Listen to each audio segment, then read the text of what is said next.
The morning Whitmore Elmswood called me, I was standing at the kitchen sink washing one coffee cup instead of two, and the weight of that small thing nearly brought me to my knees. 3 weeks, 21 days since they brought my husband home in a box. 21 days of learning how to breathe inside a house that still smelled like him, his soap, his boots by the door, his side of the bed untouched since the night before the funeral. I survived the only way I knew how: moving, cleaning, keeping my hands busy enough that my mind couldn't fully catch up to what had happened. My name is Shirlene Demont. I was 54 years old and newly widowed when Whitmore Elmswood called my house and changed the direction of everything. His voice came through warm and measured, the kind of practiced warmth powerful men learn to wear like expensive cologne. "Shirlene," he said softly, "not Mrs. Demont. Shirlene. I hope I'm not disturbing you. I've been thinking about you ever since the service." I thanked him because that's what grief trains you to do. Accept kindness wherever it appears.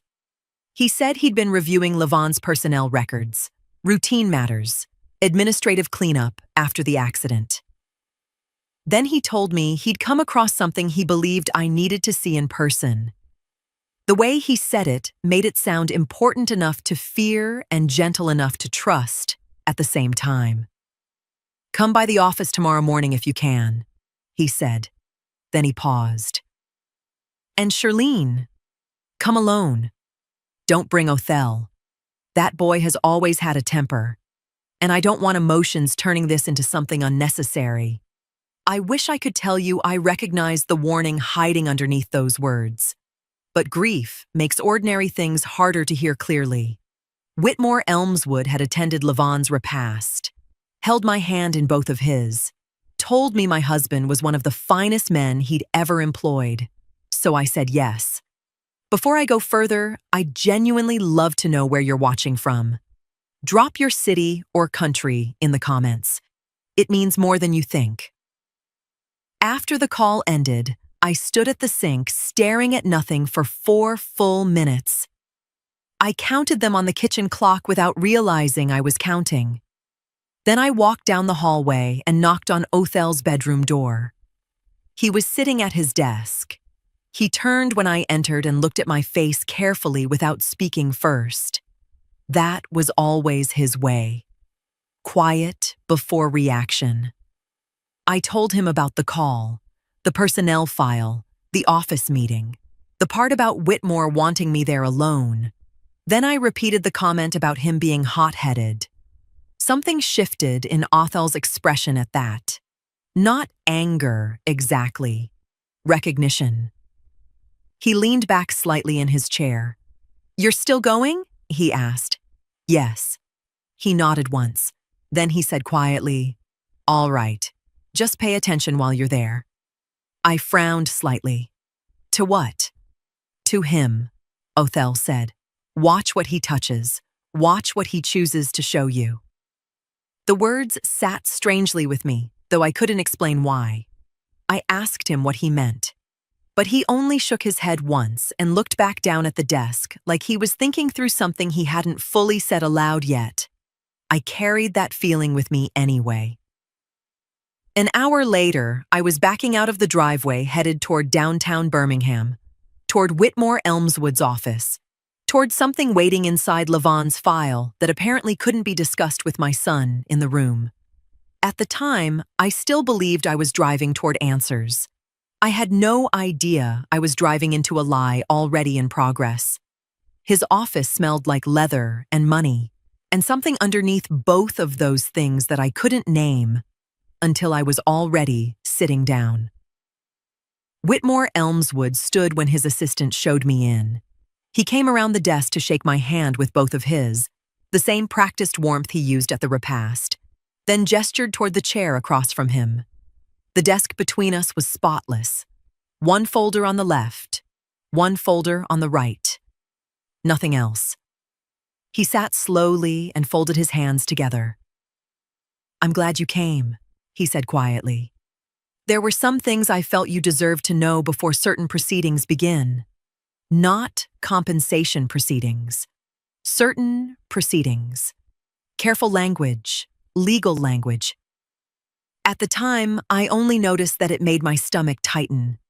He opened the folder on the left first and turned it toward me.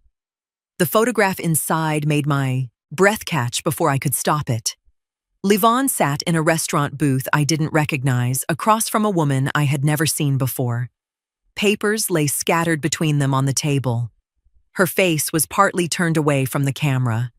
His wasn't. They leaned toward each other closely enough for the image to imply intimacy, if that was what the person showing it wanted implied. And Whitmore Elmswood absolutely did. I felt that cold 3-second movement inside me before reason could catch up. Not belief, not accusation, just the involuntary shock of seeing your dead husband frozen inside a moment you cannot explain. 3 seconds. That was all he got from me. Elmswood watched my face carefully the entire time. Then he spoke in the same soft voice. I struggled with whether to show you this at all. But there are things already under quiet review connected to Livon's conduct on site. If these materials surface later without context, I didn't want you blindsided. He opened the second folder. Inside were copied documents, complaint summaries, internal write-ups, a performance review describing Livon as difficult, emotionally unstable after repeated site disputes, and increasingly resistant to safety directives during the last year of employment. And beneath those pages, a memorandum referencing possible communication between Livon and outside compliance personnel connected to the municipal contract review. Not formal charges, not even an accusation directly. Just enough language to stain a dead man's name without fully saying the thing out loud. It was expertly done. A suggestion instead of a claim. A shadow instead of a statement. My chest tightened so hard it hurt. Every word was a lie. I knew it with the same certainty I knew Livon's hands and his voice, and the sound of his boots crossing our kitchen floor before dawn. But certainty and proof are not the same thing. Elmswood leaned forward slightly. The workers' compensation review may become more complicated if questions about his conduct continue circulating internally. He paused carefully. But I want you to know I'm willing to help however I can, personally. Then his hand moved slowly across the desk toward mine. Not aggressive, worse, gentle, like a man comforting a widow instead of cornering one. I looked at his hand. Then I looked at him. And in that moment, something inside me shifted hard enough that I felt it physically. Not rage, clarity. I picked up my bag and stood. He started to say my name again, but I turned before he finished it.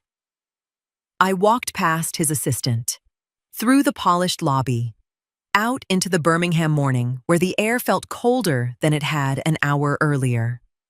Inside my car, I locked the doors and put both hands on the steering wheel. I did not cry.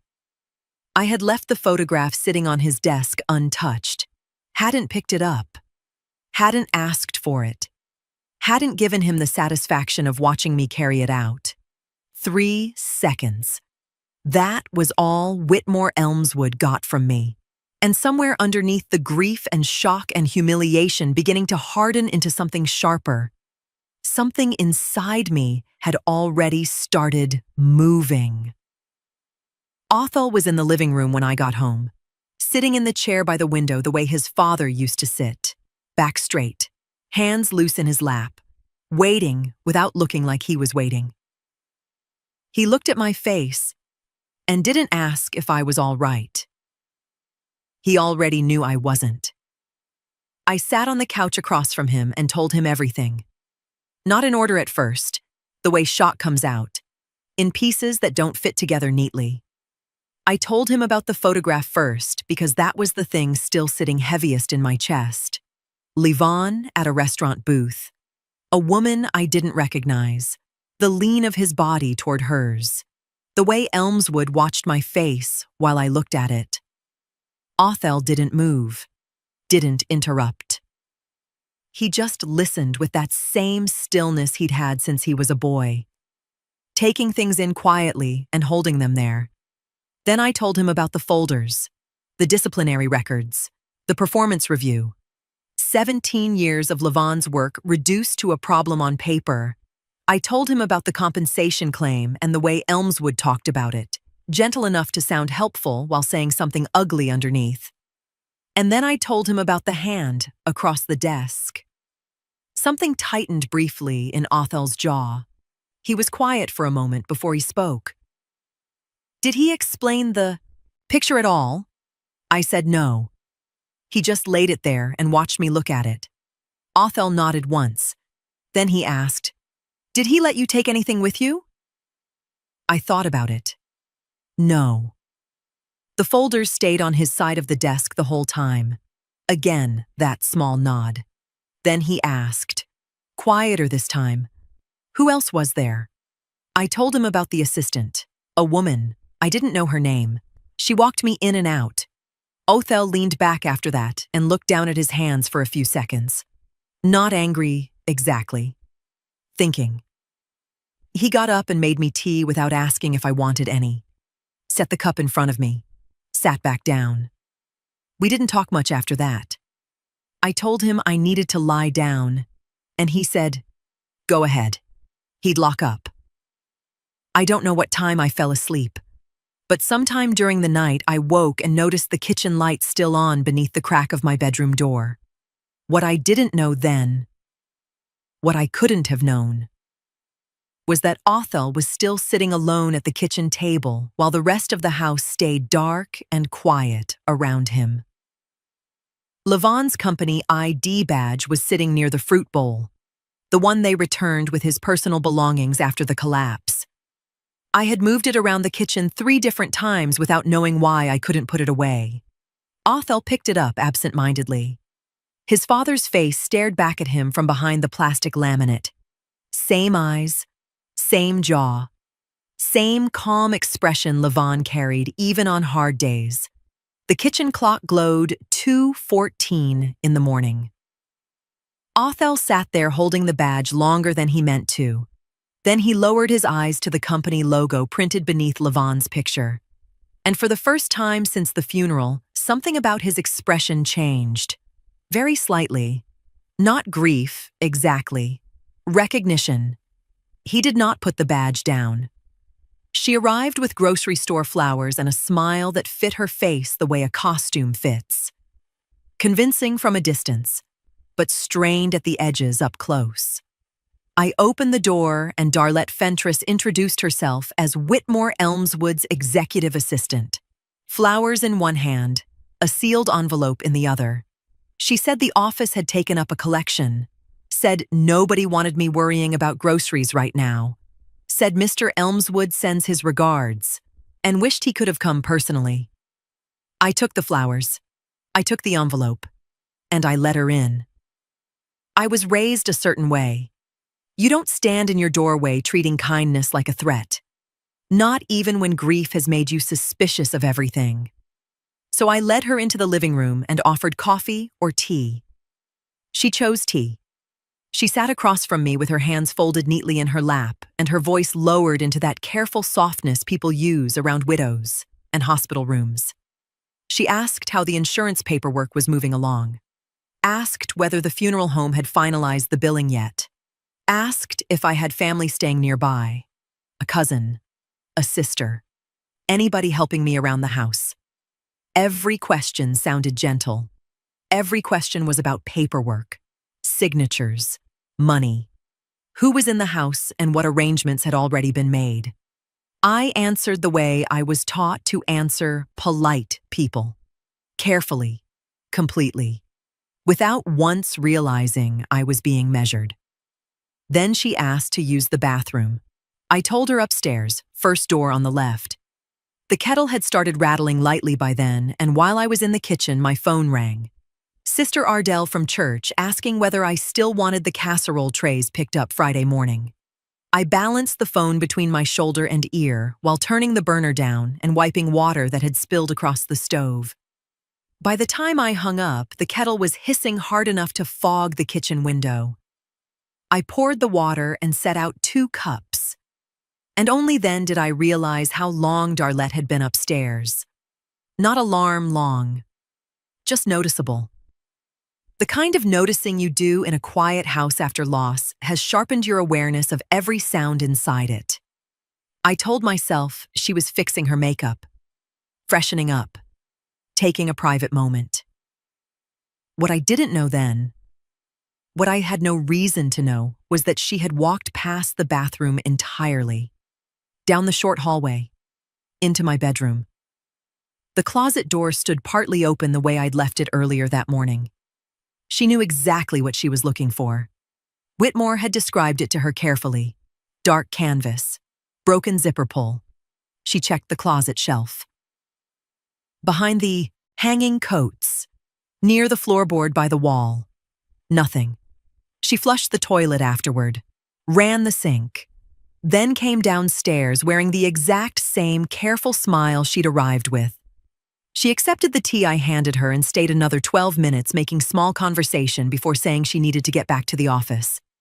I walked her to the front door, watched her move down the walkway, unlock her car, fasten her seatbelt with the quick efficiency of somebody already thinking about the next thing. Then she drove away. I stayed standing there holding the edge of the door frame while something cold settled slowly through me. Not fear exactly. Recognition.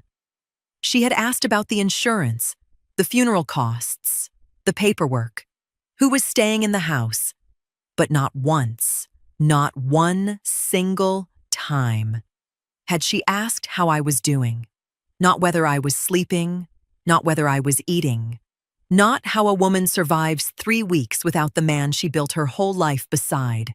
She asked what I had. She never asked how I was. And standing there in my doorway, staring at the empty street where her car used to be, I understood those were 2 very different kinds of visit. It came on a Tuesday, plain white envelope, state seal in the upper left corner. My name typed across the front with the kind of cold precision that makes you feel processed before you even open it. I almost ignored it. The kitchen counter had become a graveyard of unopened mail. Sympathy cards, utility bills, insurance forms, things I kept promising myself I'd deal with tomorrow. But something about the envelope made me stop. I opened it standing right there at the counter. Alabama Department of Labor. Workers' Compensation Division. The letter was packed with administrative language dense enough to make your eyes slide past the meaning if you weren't careful. I read it once and understood fragments. Read it again, and the shape of it started becoming clearer. By the 3rd time, something cold settled fully into my stomach. Levon's employment classification at the time of the accident had been reviewed and adjusted, following documentation submitted by Elmswood Construction's insurance representatives and legal counsel. Adjusted. That was the word they used. At the bottom of the 2nd page was the new compensation amount. I stared at the number for a long time. It was nowhere near what we'd originally been told to expect after Levon died. A man from Elmswood's HR department had sat in my living room weeks earlier, explaining how straightforward the process would be. He said the company would make sure the family was protected. This number said otherwise. It wasn't just smaller, it was life-changing smaller. The kind of reduction that reaches into every future decision before you've even had time to grieve properly. I set the letter down, picked it back up. Read the 2nd page again, as though the numbers might rearrange themselves if I looked long enough. They didn't. I called Othel. He arrived less than half an hour later. I handed him the letter before he even sat down. He read it standing at first, then slowly lowered himself into the kitchen chair and started again from the top. I watched his face while he read. Othel has always carried emotion quietly, even as a child. But mothers know the difference between silence and restraint. What I saw on his face wasn't confusion. It wasn't shock either. It looked closer to confirmation, like something unpleasant settling into place.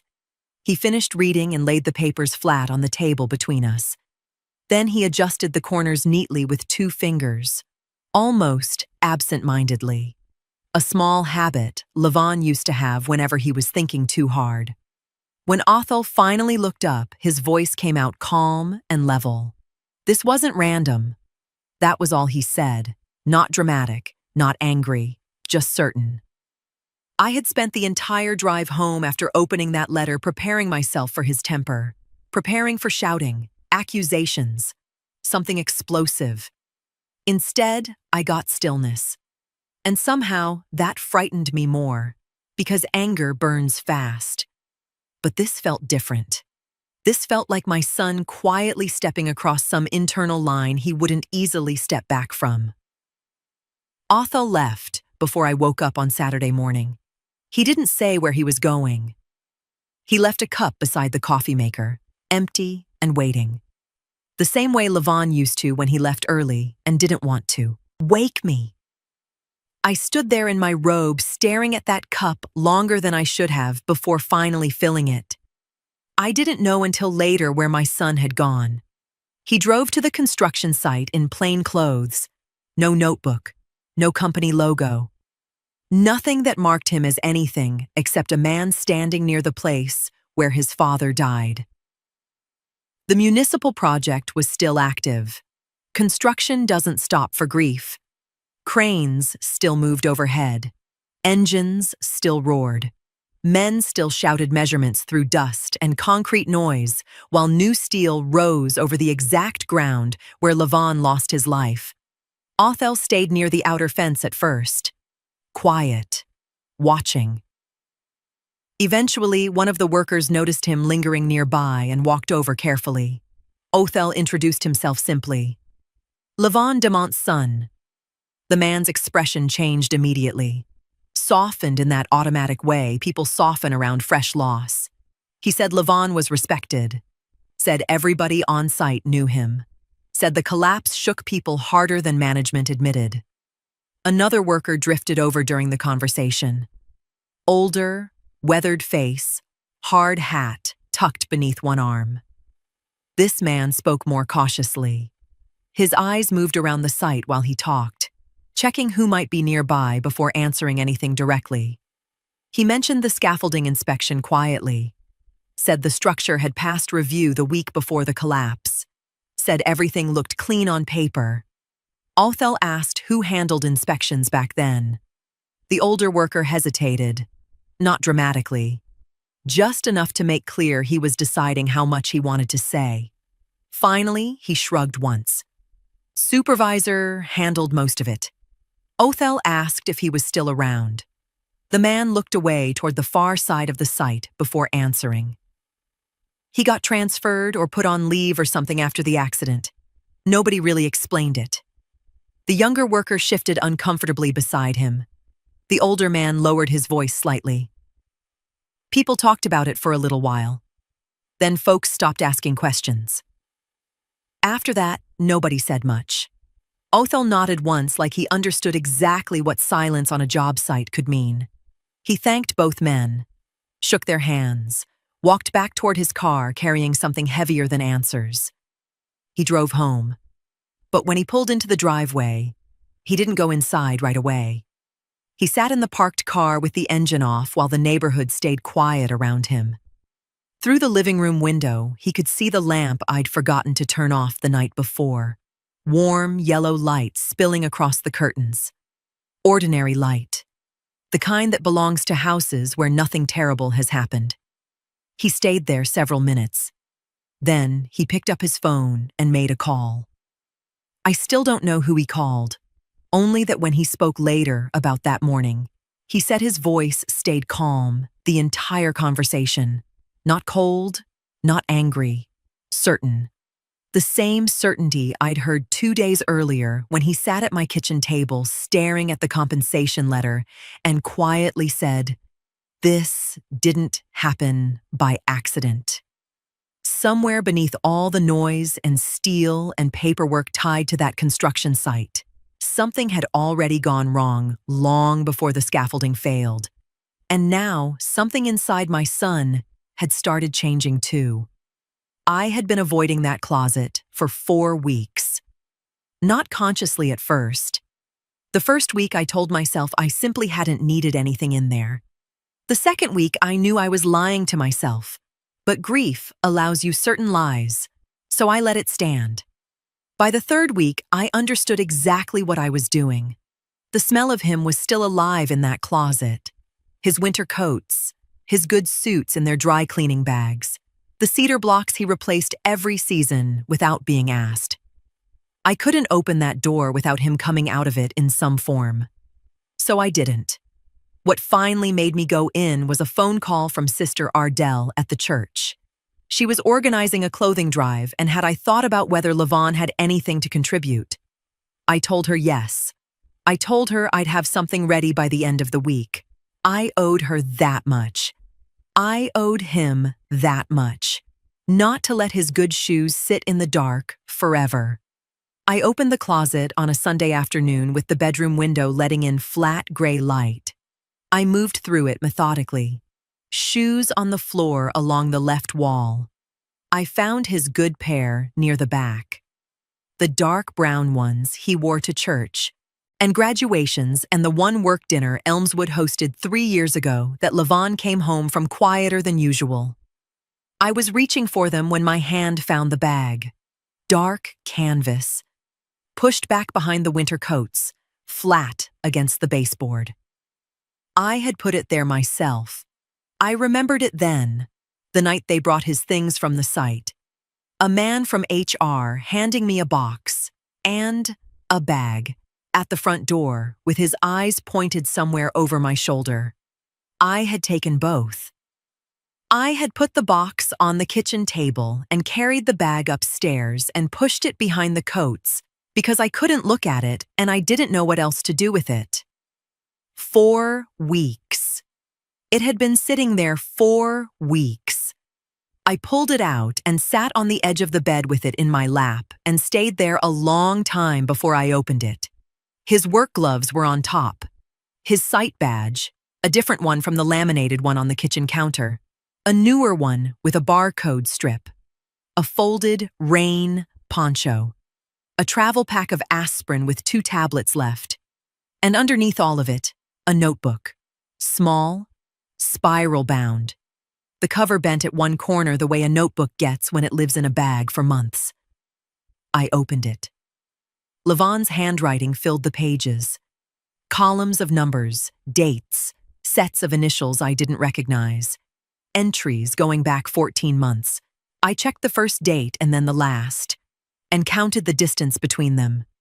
14 months of something he had been recording carefully and without my knowledge. I didn't understand what I was looking at. The numbers meant nothing to me. The initials meant nothing. But the handwriting, that particular slant he put on his 7s, the way he printed his capital letters like a man who learned penmanship from someone who meant it. That handwriting was so completely him that I stopped being able to see the page clearly. I cried in a way I hadn't cried since the morning they told me he was gone. Not the grief that comes in waves. The grief that comes from understanding that the person you lost was still in the middle of living when they left. When I could see again, I closed the notebook. I put it in my own bag. I smoothed the bedspread where I'd been sitting. I went downstairs, and I sat at the kitchen table and waited for my son to come home. He came through the door at 6:30 and found me exactly where I'd been sitting for the last 2 hours. At the kitchen table, with my bag in the chair beside me and the notebook inside it. My hands were folded together so tightly, my fingers hurt. Othel looked at my face first, then at the bag. He pulled out the chair across from me and sat down without asking anything. I reached into the bag and placed the notebook carefully on the table between us. He didn't touch it immediately. He stared at it for a second, like he already understood what kind of thing it might be before he even opened it. Then he picked it up. Othel reads quietly, impatiently. His eyes moved slowly across the pages. Twice he flipped backward to compare earlier entries. He spent longer studying the columns and numbers than the written notes beside them. Several minutes passed before he finally looked up. First thing he asked was where I'd found it. I told him. Behind the winter coats in our bedroom closet, the same place I'd shoved Levon's bag the night they returned his belongings from the site. Othel nodded once. Then he asked whether anybody else had been in that closet since Levon died. I started to say no. Then I remembered Darlette, the flowers, the envelope, the trip upstairs. I told him yes. Something in his expression settled after that. Not anger exactly. Just focus. He asked how long she'd been upstairs. I tried to think back. The kettle boiling. Sister Ardell calling while water spilled across the stove. The silence before I heard footsteps again. Long enough for me to notice, I said quietly. Othel leaned back in his chair and looked down at the notebook again. Then he closed it carefully. When he finally spoke, his voice had gone calmer somehow. This isn't personal writing, he said. It's records. He opened the notebook again and turned it toward me slightly. Dates, material numbers, delivery references, short handwritten notes beside some of the entries. He explained slowly now instead of all at once. Levon had been comparing deliveries against project records, tracking what was supposed to arrive on site against what actually showed up or what didn't. Not every page made sense by itself, but taken together, patterns started forming. 14 months of entries. 14 months of Levon quietly keeping count of something. I stared at my son while he studied the notebook again. How can you tell all that? I asked. He rested his hand lightly against the page. Because I've seen audit files built the same way before. That landed differently than the answers he'd been giving me lately. More real, less guarded. He told me notebooks like this didn't prove anything on their own. Said handwritten logs only mattered if somebody could eventually connect them to invoices, shipment records, inspection reports, or workers willing to confirm what they saw. But this helps, he said quietly. His finger tapped the notebook once. It gives somebody a place to start looking. Not dramatic, not emotional, just honest. The kitchen suddenly felt colder to me. Othel closed the notebook again and slid it carefully back toward himself. Then he looked at me directly. Whatever happens next, calls, letters, visits, act normal. He said it simply. No speeches around it. Just act normal, Mama. I looked at him sitting there with Levon's notebook under his hand and finally asked the question that had been growing in me for days. What exactly did you used to do? The kitchen clock ticked through several seconds before he answered. Then he said quietly, part of my work used to involve reviewing procurement issues tied to public contracts. Used to? Not does. Used to? It still wasn't the whole story. I knew that immediately, but it was the first time my son had opened the door even a little. I asked if he was going to tell me the rest. Othel looked down at the notebook one more time before answering. Not yet, Mama. And something in the way he said it told me that answer wouldn't stay not yet forever. The diner sat on the west side of Birmingham, the kind of place that had been there so long nobody bothered updating anything except the coffee. Booker Arsenault was already in the back booth when Othel arrived. Coffee in front of him, hands around the mug, the posture of a man questioning whether he should have agreed to come at all. Othel slid into the seat across from him and ordered coffee. He waited until the waitress walked away before speaking. I appreciate you meeting me. Booker gave a small shrug. I almost didn't. That was the entire beginning. Booker had worked with Levon for 11 years. Othel found him through a former site worker connected to somebody his cousin knew. Nothing official, Nothing written down. Booker agreed to meet because of Levon, not because he wanted involvement in anything else. For a while, neither man said much. Then, Othell reached into his jacket and placed a photograph on the table. A contractor license photo. Site supervisor. Booker looked down at it and something tightened slightly in his face. "You got that from where?" "Public records," Othell said. Booker leaned back slowly after that. The diner noise filled the silence between them for a few seconds. Finally, Booker spoke. "The morning your father died, something felt off. Not dramatic. Careful." He said the supervisor had stepped away from the crew to take a phone call shortly before the collapse. Said he remembered it because the man usually barked orders non-stop, but got unusually quiet during that call. Then afterward, he moved 2 workers off the north section and reassigned them across the site. Booker stared down at the table when he said the next part. "Your daddy stayed where he was." Othell didn't interrupt him. Booker rubbed his thumb once against the side of the coffee cup. Then he admitted there had already been concerns about the scaffolding earlier that week. Nothing public.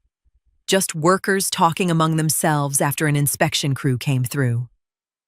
"I never saw the paperwork myself," Booker said carefully. "But people heard things." Othell nodded once. That was all. No pushing. No rapid-fire questions. After a while, Othell pulled out the second photograph. The restaurant picture. Levon sitting across from the woman. Booker looked at it longer this time. His expression changed slowly. "I think I've seen her before," he said quietly. Othell stayed still. Booker kept staring at the photo. "Your father mentioned meeting somebody downtown a couple times. Said she worked around contracts or a compliance or something like that." He paused. "Said she was asking questions." The diner suddenly felt quieter around them. Booker shook his head once. "I didn't ask details. Around those sites, sometimes knowing less keeps your job safer." Othell said nothing. Booker looked down at the photograph again. "He trusted her, though," he admitted finally. "I remember that much." That landed heavier than everything else. Othell picked both photographs up and slid them back into his jacket. Booker looked at him carefully across the booth. "What happens now?" Othell took a slow drink of coffee before answering. "Nothing happened here today." Booker held his eyes for a moment, then nodded once. Not agreement, exactly. Understanding. The call came on a Wednesday afternoon while I was folding laundry. I had learned in the past several weeks that grief does not pause for tasks. You fold laundry and grieve. You wash dishes and grieve.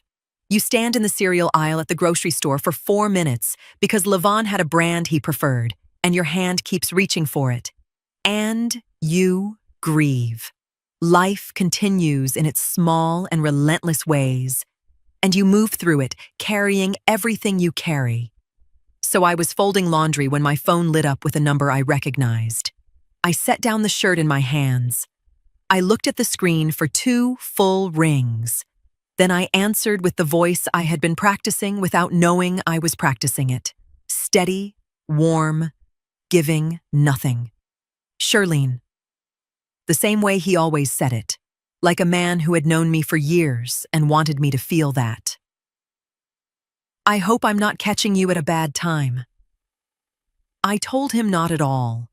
He said he'd become aware of a letter I'd received from the Workers' Compensation Board. Said he was troubled by it. Said the adjustment had been initiated by the insurance carrier without his direct knowledge, and he was looking into it personally on my behalf. His voice moved through the explanation with the smoothness of a man who has delivered constructed narratives so many times they have become indistinguishable from belief, even to himself. He said it never should have gone out that way. I said I appreciated him telling me that. He said he wanted me to know I wasn't alone in navigating this, that Levon had meant a great deal to him, and by extension, so did I. I said that meant a lot. I kept my voice soft and my sentences short, and I gave him nothing to hold on to. No anger, no suspicion, no crack in the surface he could work his fingers into. I was a grieving widow, grateful for the attention of a powerful man. I performed it the way Othel had told me to perform it, and I performed it without flinching. He said he'd be in touch as things developed. I said I'd look forward to hearing from him. We said goodbye with the mutual warmth of two people who understood each other perfectly and pretended they didn't. I set the phone down on the laundry pile. I sat on the edge of the bed and stayed very still for a moment, the way you stay still after something that required everything you had. Then I picked the phone back up and called Othel. He answered on the second ring. I said, "He called." Othel said, "I know." I paused. I asked him how he knew. He said a contact had flagged Elmswood's number 2 days ago as part of some background monitoring already underway. Said if he called again, I should do exactly what I'd just done. Then he said, "You did exactly right, Mama." I held the phone after we hung up and sat with what I had just done. I had spoken with a man who built a lie around my husband's photograph, who filed paperwork designed to take money from my family, who reached across a desk toward me 6 days after I buried my husband, who may have done far worse than any of that. And I had thanked him, warmly, believably, without a single word out of place. I was not the woman I was 4 weeks ago. That woman would have shaken. This one didn't. They met at a restaurant in Atlanta on a Thursday afternoon, the kind of place busy enough that conversations disappeared naturally into the noise around them. Othel drove down that morning and planned to head back the same night. No overnight bag, no government vehicle. Just 2 former colleagues meeting for lunch in a city that belonged professionally to neither of them anymore. Wesley Pruitt was already seated when Othel arrived. Older by a few years, quiet by nature. The kind of man who listened fully before deciding whether something deserved a response. They had gone through federal training together years earlier and stayed loosely connected afterward in the way some men do, without regular calls or forced maintenance. For the first half of lunch, they talked about ordinary things. Traffic leaving Birmingham, a mutual colleague who transferred west, baseball, nothing important. Then Othel set his fork down and spoke carefully. He described a hypothetical situation involving a municipal construction project tied to federal funding. A worker noticing discrepancies over time, materials billed differently than they appeared on site, inspection records that didn't fully match what crews remembered happening in the field. Wesley listened without interrupting. Othel continued quietly. Suppose the worker tried documenting those inconsistencies himself. Suppose he believed somebody outside the company eventually needed to see them. Wesley leaned back slightly after that. That's a very specific hypothetical. Othel took a drink of water. Neither man smiled. After a moment, Wesley asked whether the worker had ever tried contacting anybody connected to oversight or compliance before he died. Othel said yes. He said the worker believed he was getting close to proving something. That answer seemed to settle something behind Wesley's eyes. He sat quietly for several seconds before speaking again. Then he said, carefully, "If concerns involving federal contracts exist, there are channels designed to handle them. Not a promise, not encouragement exactly. Just a sentence placed very deliberately between 2 people who understood how much could exist underneath ordinary wording. They finished lunch after that. Talked about lighter things on the walk outside. Othel paid the bill. They shook hands in the parking lot and drove in opposite directions. The drive back to Birmingham stretched long and dark in front of him. Othel kept replaying the conversation in his head piece by piece. Not because anything directly happened during that lunch, because of what might happen afterward. He had not filed a report, had not handed over Levon's notebook, had not named Whitmore Elmswood directly. He had lunch with an old colleague and described a situation that resembled one already sitting heavily in his own life. Nothing more. Still, something about it unsettled him. Maybe because his father had trusted proper procedures too. Trusted that if enough evidence existed, eventually somebody would do the right thing with it. And Levon Demont still ended up buried. Othell pulled into the driveway shortly before midnight. He sat in the dark car with the engine off for a while before going inside. His phone rested loosely in his hand. No hidden messages, no calls, nothing waiting for him. Even so, his thumb lingered briefly against the screen before he finally locked the phone and slipped it back into his pocket. Then he stepped out of the car and walked toward the house, telling himself the same thing over and over, that he had only asked questions, nothing more. Darlette had been Whitmore Elmswood's executive assistant for 9 years. In that time, she had learned the precise geography of his moods, when he was performing patience, when he was manufacturing warmth, when the pleasantness was load-bearing and when it was decoration. She had learned to read the difference between the voice he used in meetings and the voice he used when the door was closed, and there was no performance required. She knew which voice he was using when he called her on a Friday morning and told her to go back to the Demont house. He said it the way he said things when they were not requests. No preamble, no softening. He needed her to go back. Look more carefully this time. Upstairs. The bedroom specifically. There was something he needed located. Darlette said she had already looked. He said to look again. 4 words. Delivered with the particular flatness of a man who has never genuinely considered that the person he is speaking to might say no. The flatness of absolute expectation. The flatness of someone who has used a person so long and so completely that the idea of that person having an interior life separate from his needs has simply never occurred to him. Darlette said she understood. She hung up the phone and sat at her desk and looked at the wall in front of her. 9 years. She had answered his calls and managed his calendar and handled his correspondence and done things at the edges of her job description that she had never examined too closely because the salary was good and the position was respectable. And there is a particular way that comfort makes you agree to things you would not otherwise agree to.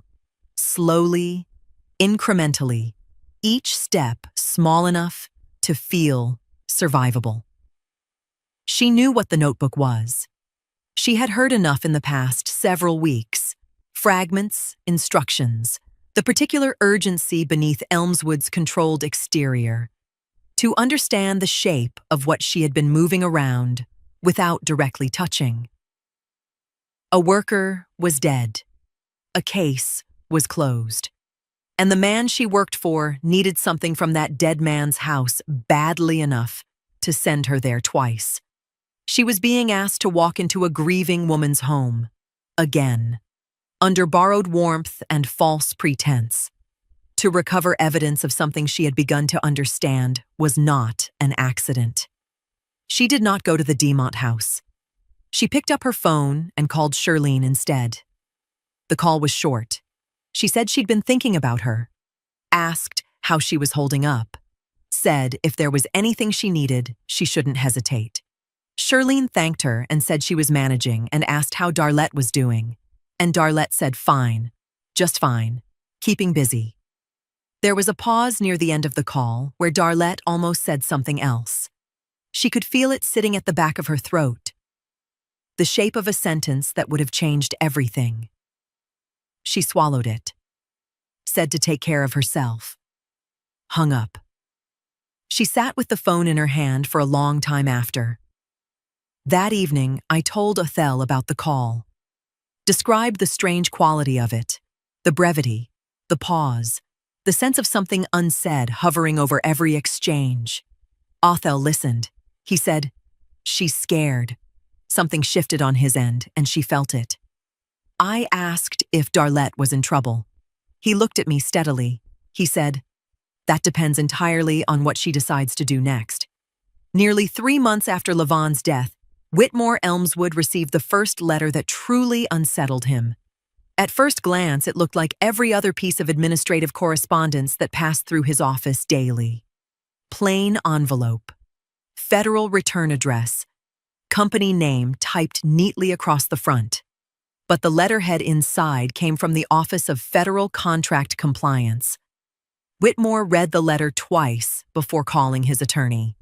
The language stayed procedural throughout, calm, controlled, requesting documentation connected to a federally funded municipal project and a related fatality review.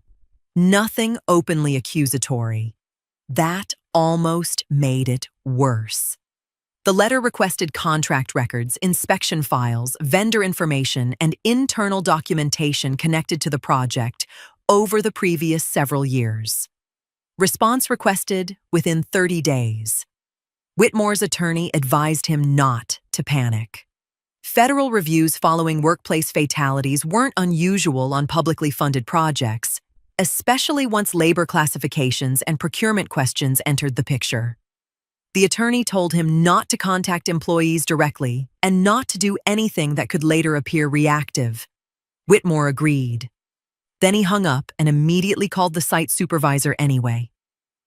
The call went to voicemail. He tried again several minutes later. Same result. The supervisor had become difficult to reach weeks earlier. Officially, he had been placed on indefinite leave after the collapse pending internal review. Then, gradually, communication stopped altogether. Whitmore had convinced himself that distance was safer for everybody involved.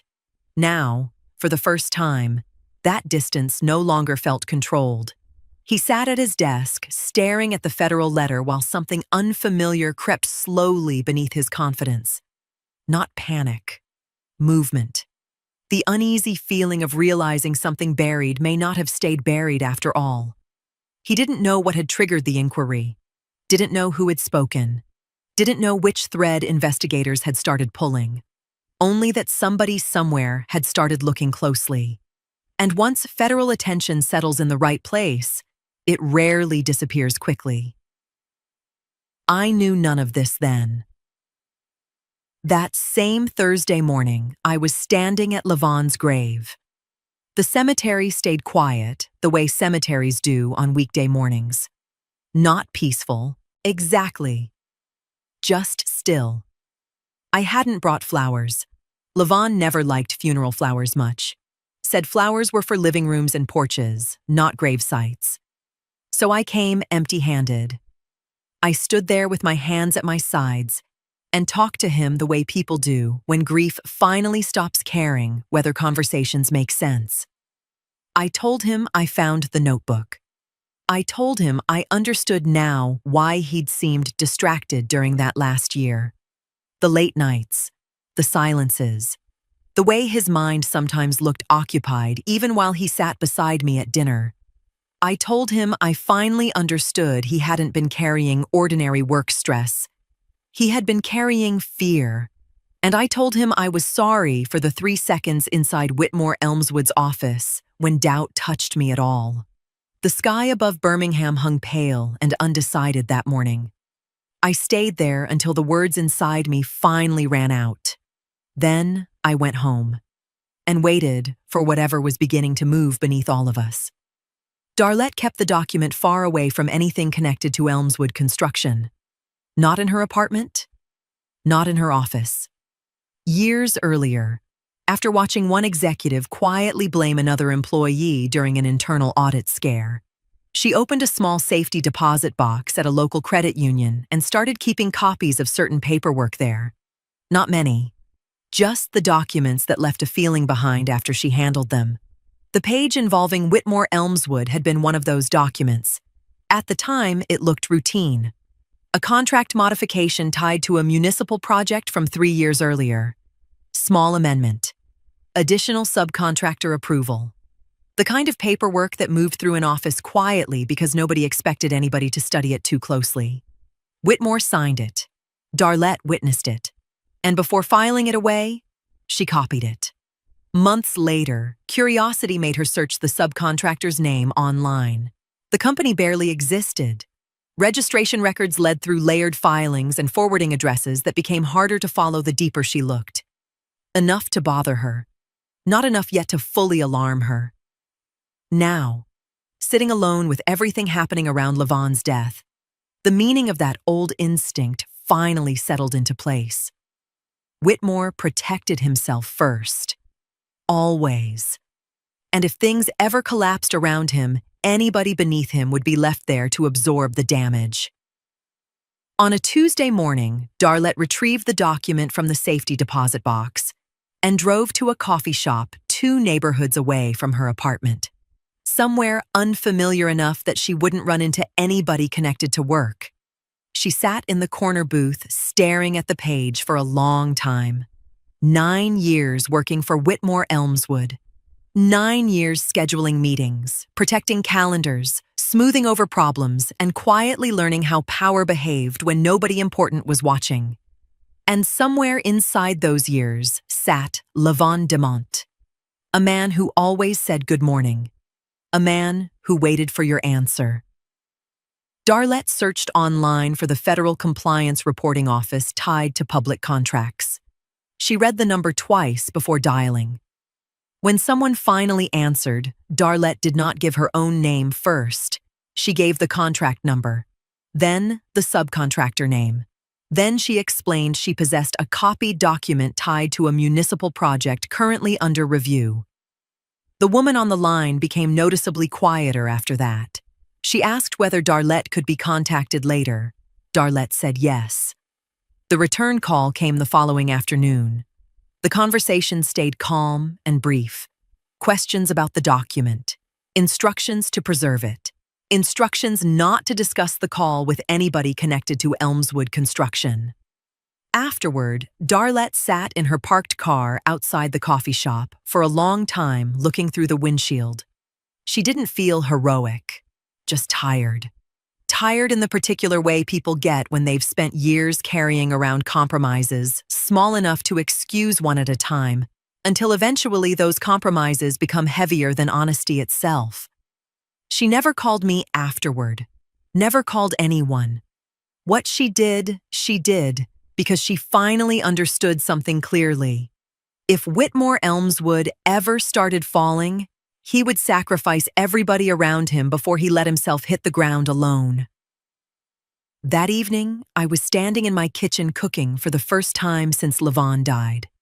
Real food, not church, casseroles or reheated leftovers from neighbors. Food I chose myself. Food that filled the house with seasoning and heat, and something close to living again. Then the front door opened. Othel stepped inside and stopped in the hallway. I heard the silence before I heard his voice. Then he said quietly, "It's moving, Mama." He stood there another second before repeating it. "It's finally moving." It did not happen the way it happens in films, no courtroom speech, no dramatic confession, no single moment where everything broke open at once. It happened the way most real things happen, slowly, in pieces, over months. The first major development came near the end of winter.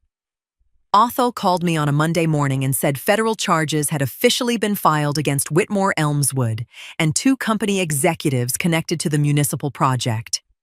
Contractor fraud, materials substitution, obstruction tied to a federal compliance inquiry. Elmswood had been processed and released pending trial.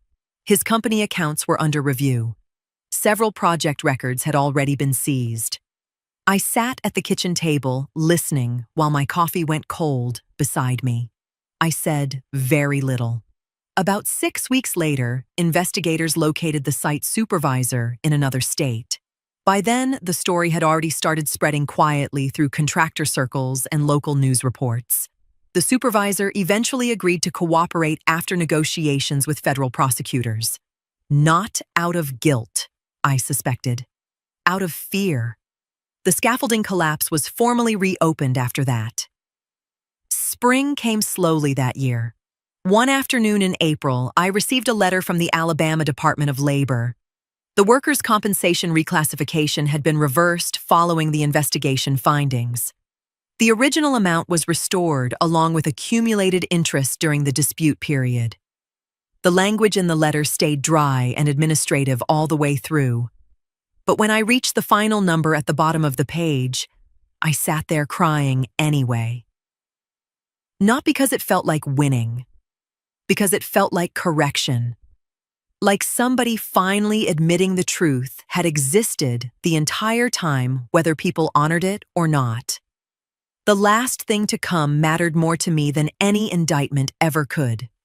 It happened almost 7 months after Levon died.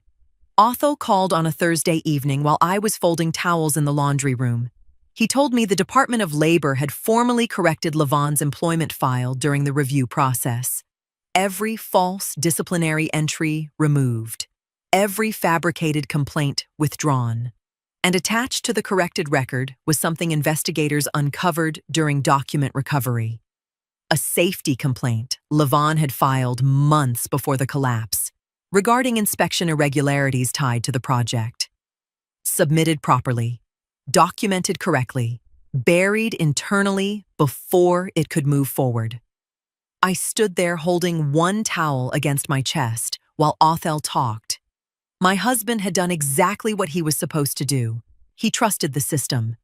And the people above him closed ranks around each other instead. I never attended a hearing, never sat in a courtroom.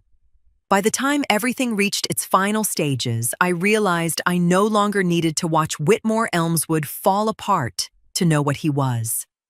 The truth had already done that for me. When Othel called later that night and quietly said, "It's done," I thanked him and hung up. Then I walked into the living room.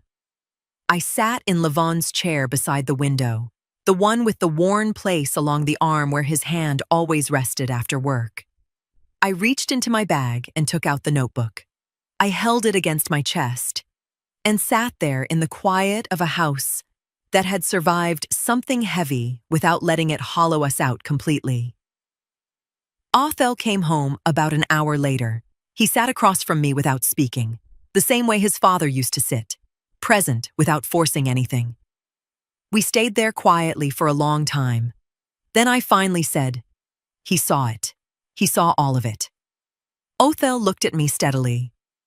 "Yes, ma'am," he said softly. "He did." Then after a moment he added, "He always did."